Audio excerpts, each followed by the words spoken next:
Bonjour à tous et bienvenue dans On se dit quoi, le podcast qui donne la parole aux habitants du Portel. Ça a bien évolué. Il faut rappeler que la femme a un certain rôle dans la société. Aujourd'hui, elle a autant de droits que l'homme. Il faut que les femmes soient libres. La femme n'est pas une esclave. La femme a autant de droits que les hommes, maintenant.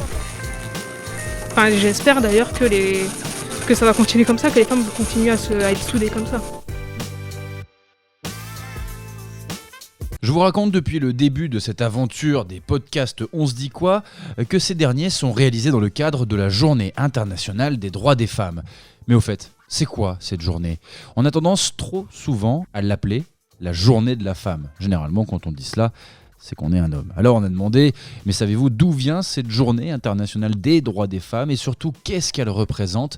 C'est la question qu'on a posée aux habitants du Portel. Tu bouquais le feu à la femme, tu es resto, mais là c'est pas évident. Que la femme elle fait rien, qu'elle se repose, qu'elle pense à elle et que l'homme il est là pour une fois, pour un jour seulement, dans l'année, de faire les tâches ménagères et tout ça, quoi. Pour dire de faire participer l'homme quand même. Je ne mens pas, il ne faut pas être macho, parce que les garçons ils se prennent un peu trop pour des hommes des fois. Et puis les filles c'est aussi important que les femmes, que les garçons, enfin, il ne faut pas être macho.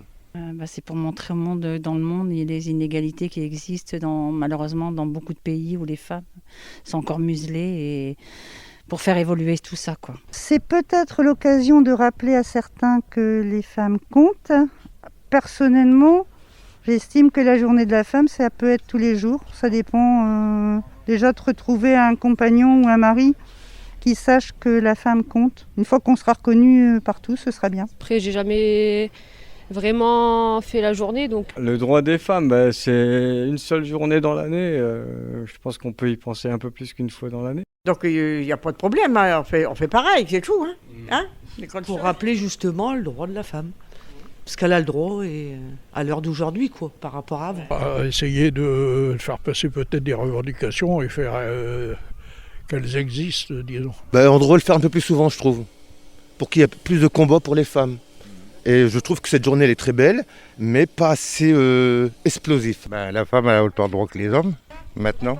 Le partage de tout, pour tout, prendre des décisions ensemble, faire des choix ensemble. À permettre peut-être aux femmes d'oser à prendre plus la parole, même si...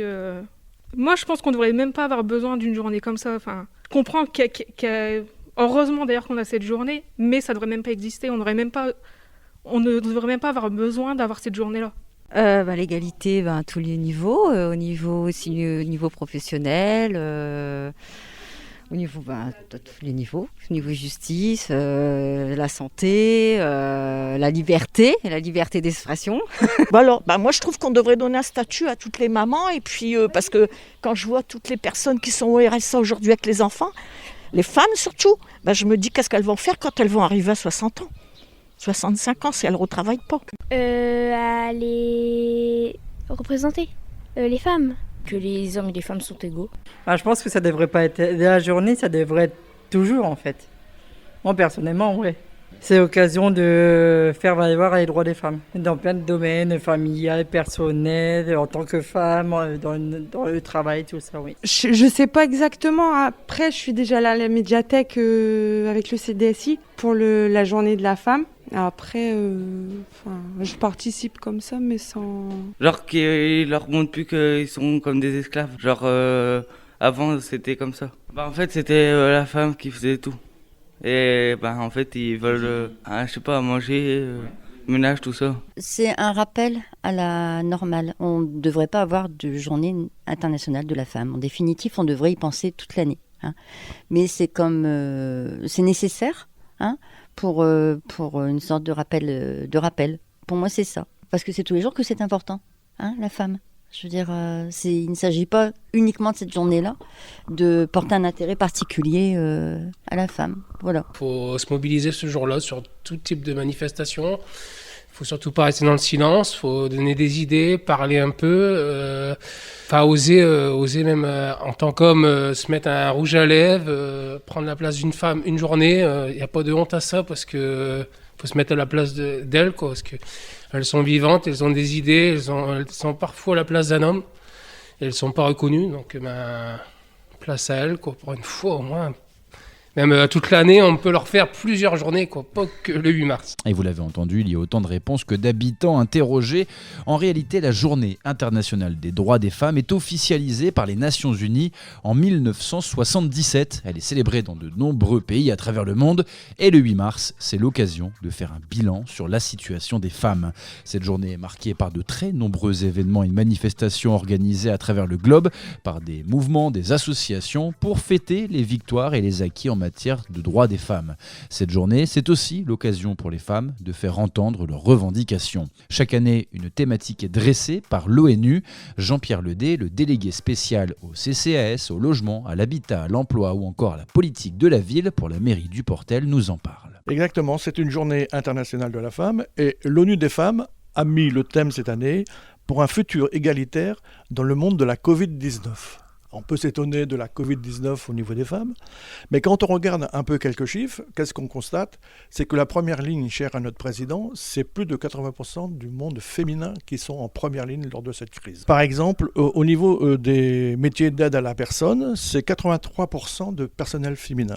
L'enseignement, 67% de personnel féminin. Au niveau du secteur de l'alimentaire, les caissières, ainsi de suite, c'est 48% de personnel féminin. Bien, surtout, c'est que ce sont des métiers qui, entre guillemets, je veux dire historiquement, plutôt féminisés.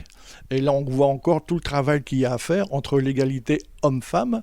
Et si je prenais un autre exemple où j'ai travaillé il y a quelques années, sur les plateaux téléphoniques, il y a plus de 15 ans, 20 ans, il n'y avait pratiquement que des femmes. Aujourd'hui, c'est un peu changé, c'est pratiquement mixte, 50% hommes et femmes. Donc, il y a une évolution petit à petit, mais c'est assez long à évoluer et à changer les mentalités surtout. Alors c'est vrai qu'on ne parlait pas de... Heureusement que ça change un peu, mais il reste tellement à faire. En France comme ailleurs, des inégalités entre les hommes et les femmes existent dans beaucoup de domaines et cette journée est une façon de les rappeler et de montrer les évolutions ou non dans certains domaines. Ce podcast a été réalisé avec les habitants des quartiers prioritaires du Portel dans le cadre de la Journée internationale des droits des femmes qui a lieu chaque année le 8 mars. Retrouvez tous les podcasts d'On se dit quoi sur le www.le-portel.bibli.fr ou sur le Facebook et la chaîne YouTube de la médiathèque du Portel.